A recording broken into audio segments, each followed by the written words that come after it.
Halo, Assalamualaikum warahmatullahi wabarakatuh.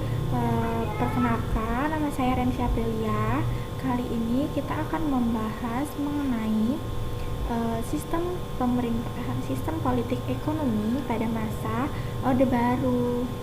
Baik, teman-teman, apakah kalian mengenal sosok di samping ini?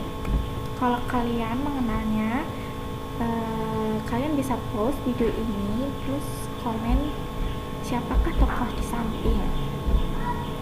Jika udah, kita akan next materi berikutnya.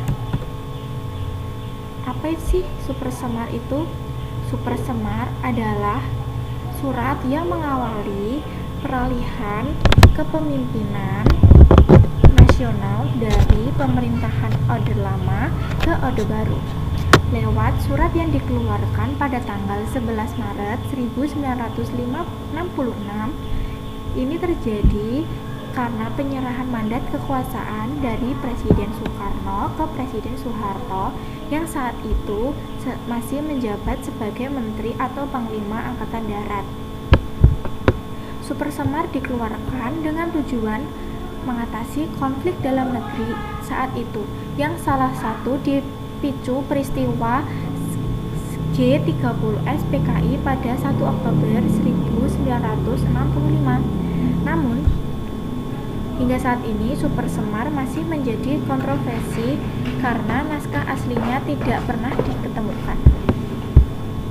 Baik, di pertemuan kali ini kita akan membahas mengenai yang pertama, faktor lahirnya Super Semar, yang kedua, isi dari Super Semar, yang ketiga ada kontroversi saat Super Semar, dan yang keempat ada dampak dari Super Semar itu sendiri.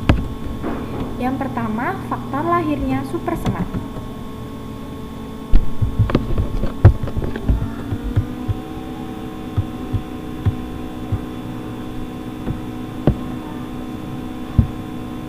Baik, yang pertama yaitu adanya keadaan negara secara umum dalam situasi kacau dan genting karena pada saat itu masih dalam gejolak peristiwa G30 SPKI pada 1 Oktober 1965, yang dimana peristiwa itu tentara menuding Partai Komunis Indonesia sebagai dalang dibalik pembunuhan 7 jenderal. Hal itu kemudian memicu amarah para pemuda anti komunis yang selanjutnya membentuk Kesatuan Aksi Mahasiswa Indonesia atau KAMI pada Oktober 1965.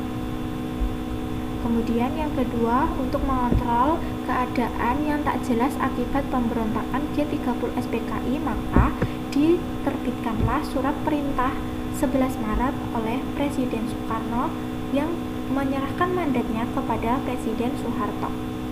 Yang ketiga adalah menyelamatkan negara Kesatuan Republik Indonesia. Yang keempat adalah untuk mengembalikan situasi dan wibawa kepemerintahan. Selanjutnya, apa itu isi dari Super Semar? Super Semar yaitu ada 3 versi, yang tidak ada satupun yang asli. Ketiga versi tersebut datang dari Pusat Penegaran Puspen TNI, Sekretariat Negara atau Setnek, dan Akademi Kebangsaan.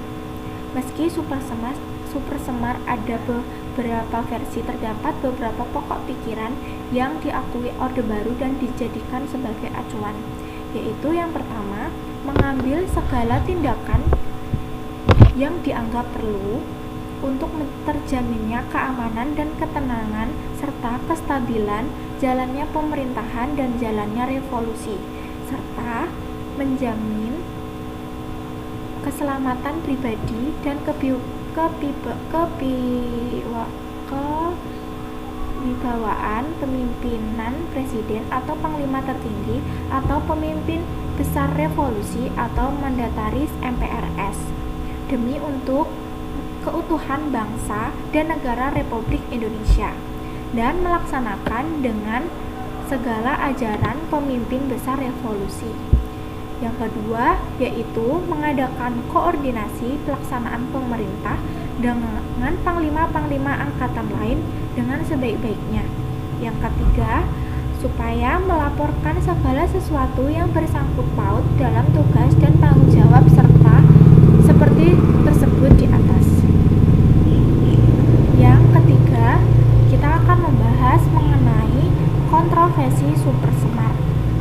Setidaknya ada 3 kontroversi supersemar, yaitu keberadaan naskah supersemar asli hingga kini belum diketahui dan 3 versi yang ada tidak otentik.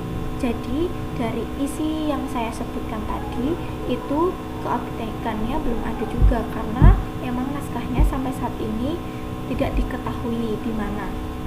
Yang kedua, supersemar diberikan bukan atas kemauan Soekarno tetapi di bawah tekanan.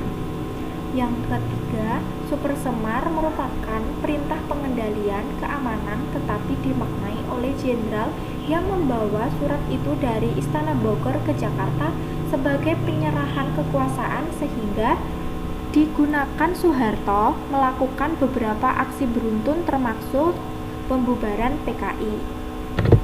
Oke, yang selanjutnya yaitu dampak dari supersemar. Ada beberapa dampak yang saya tulis, ini beberapa aja ya. Yang pertama itu ada supersemar menyebabkan kedudukan Soekarno sebagai Presiden RI kian tergerus, sementara posisi Soeharto kian menguat. Soeharto membubarkan PKI dan menangkap para menteri yang diduga terlibat dalam G30S. Status Soekarno yang menjabat sebagai presiden seumur hidup dicabut oleh MPRS pada 7 Maret 1967. Selanjutnya, Soekarno lengser dari kursi kepresidenan dan Soeharto menjadi presiden pada 27 Maret 1968.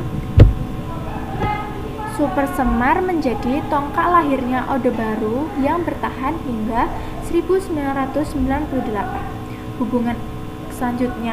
Hubungan Indonesia dengan Amerika Serikat dan Malaysia menguat. Yang terakhir ada Indonesia kembali bergabung dengan PBB. Mungkin itu aja materi yang bisa saya sampaikan di pertemuan kali ini. Buat teman-teman yang mempunyai pertanyaan bisa dikirim di komentar YouTube atau kalian bisa chat pribadi ke nomor saya. Kemudian ini ada kuis buat teman-teman nih. Kuisnya yaitu apa pengaruh supersemar terhadap pemerintahan pada saat itu.